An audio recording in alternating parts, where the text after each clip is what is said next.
Hello, I am Bentham and welcome back to Factorio, and you can see the lights are all just switching on there that I put in last episode. And the first thing we're going to do is go over to this the ammo production over here, and I'm just going to check a couple of things in my inventory, and then I'm going to move this because I need it somewhere else now, so we'll get rid of that. Maybe we can put something else there later, though there's not that much room there, so whatever. And I'm going to set it up over here on the end of the current production line. I need to actually extend the lines a bit to make some room for it. So we'll just do that. Put all these further along.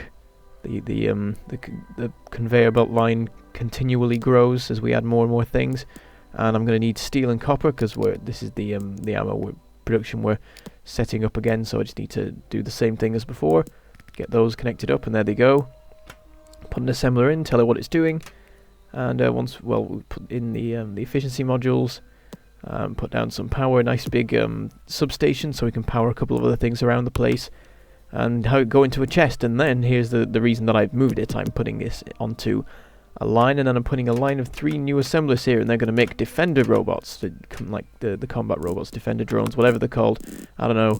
And then we just need to extend the lines a bit more to fit these in and a couple of other things.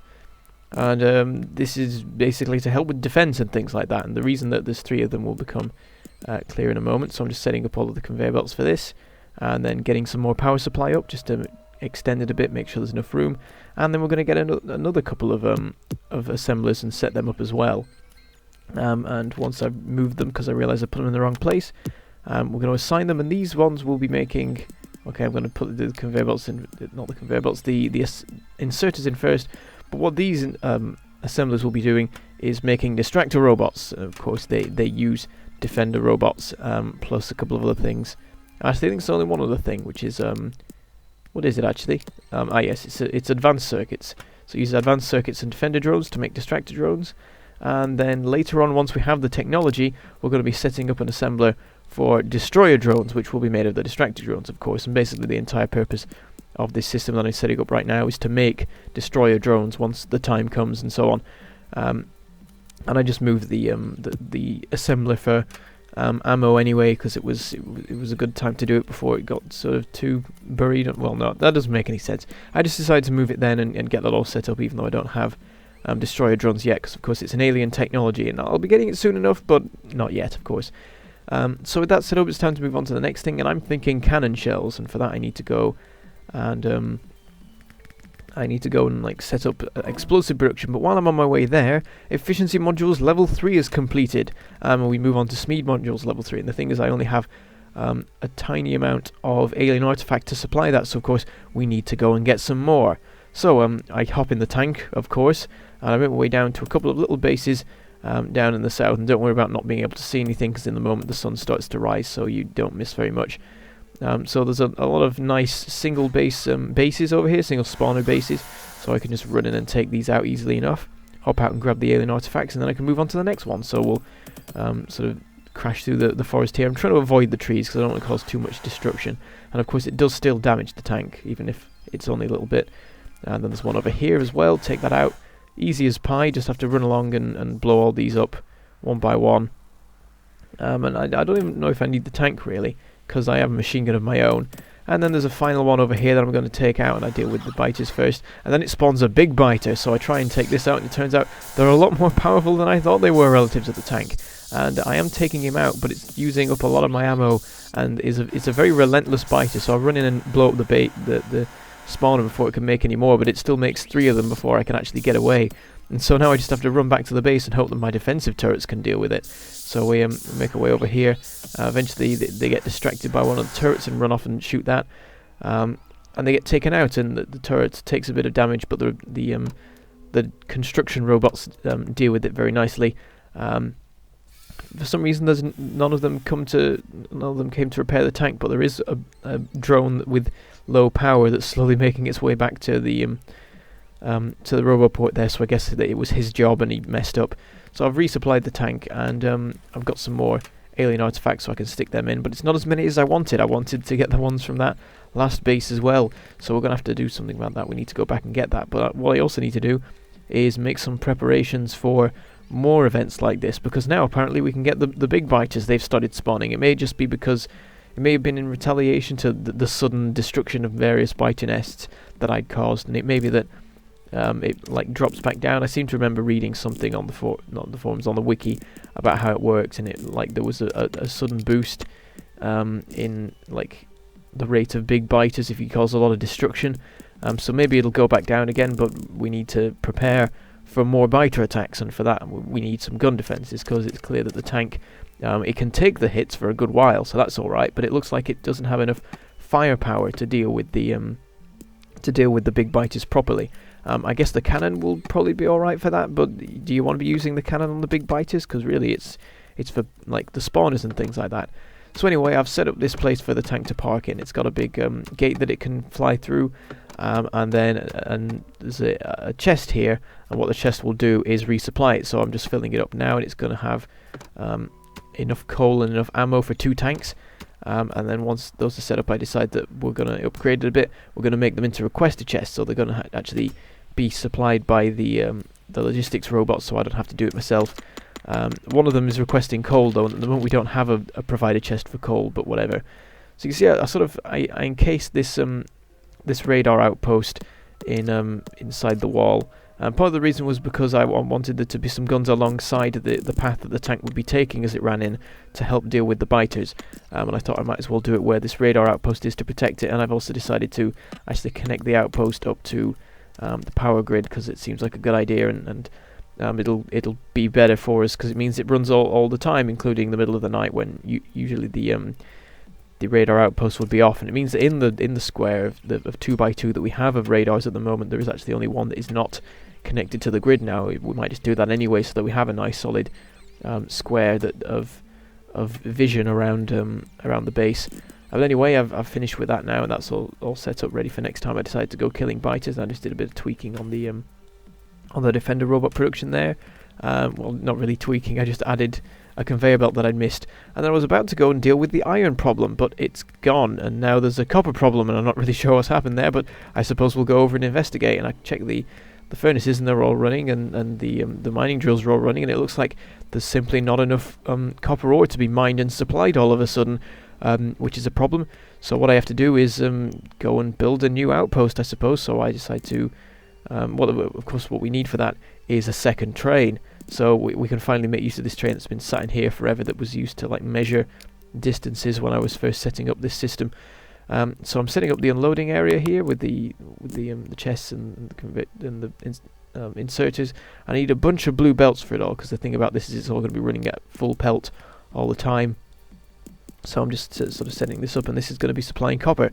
So I get the belts along, and I'm crafting the underground belts, but I've run out of gears, and it means that I have to craft like 40 gears every time I make a set of underground belts. So I stop that and start making a roboport instead, so that I can have the gears delivered to me while I'm in the station. And it's a good idea to have logistics covering the railway, of course, because trains unloading stuff. There's going to be stuff that like we want to put in, like provider chests and stuff probably later on.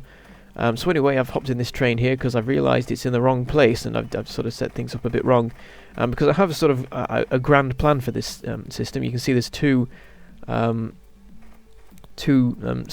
four stations, and I've sort of in my mind split them into twos, and 2 of them are for iron and 2 of them are for copper.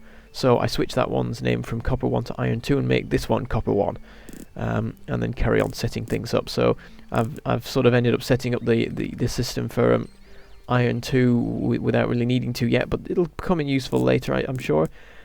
So we start setting up the one for copper 1, and the robots are resupplying us now, but they're only resupplying me with iron at the moment. It's taking them a while to go and get everything. So I decided to make my way back to the base. Well, first of all, I set up another robot port there just to help with that.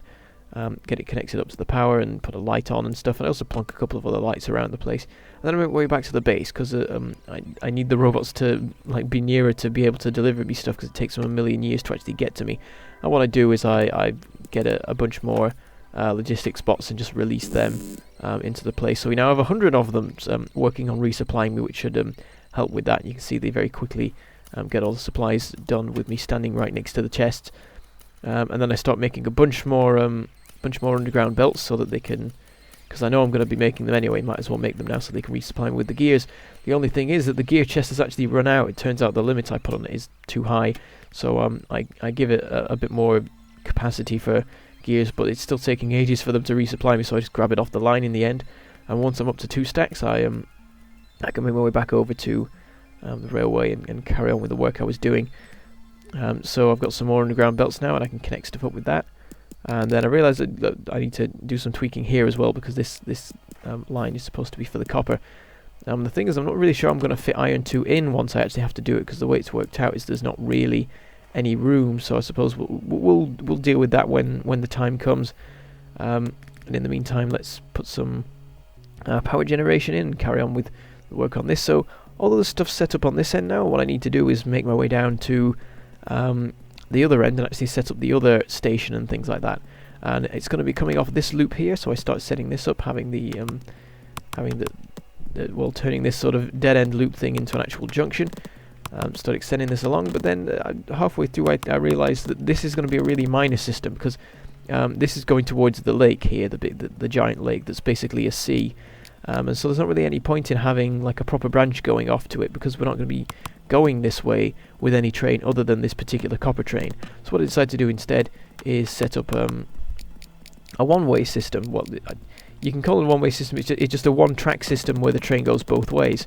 And so I just have this going along instead, because it's going to be a temporary system once this little outpost here has been mined away, which shouldn't take too long. This is going to be deconstructed, and we're going to move off somewhere else and like use these rail parts elsewhere. But in the meantime, what we'll do is we'll set up a loop just so that the train can operate, and it saves a bit in terms of supplies and stuff. So now I start setting up the mining drills, getting these all put in place and lined up, and we're going to just mine the entire supply, and then we're just going to leave it to its own devices. Basically, once this is set up, it should just work itself and just bring us a little boost to the copper supply while we work on getting another big outpost involved. So anyway, I'm just working out how to connect these things up, and I come up with a system which gives me a fairly even amount on either side. It's like 6 miners supplying one side and 7 supplying the other, so that should be fine. And then we need to give this the base a name, and I've given it Mini Copper 1 because it's a mini copper outpost, and there's going to be more of them. I've already been eyeing up one that's near to the base. So now I'm just I have to actually connect this up to the power. So I've got a bunch of the pylons, and I start running along with these, putting these along and connecting everything so that we can supply some power to the place. And then we just need to plunk down a substation that covers nearly everything, but not quite, and we just have to move this pylon so that we can supply it. And I start putting efficiency modules in everything before they generate too much pollution. But I actually run out just before the end. There's one more efficiency module needed to keep all of them supplied. And also, just as I finish this, I realise that there is a big biter base just south of this copper base. So yeah, we're going to have to set up some defences. So I start putting in some walls here, and crafting some guns as well. And the thing is, I don't think I can deal with that base right now, based on what happened with the tank and that other base earlier on.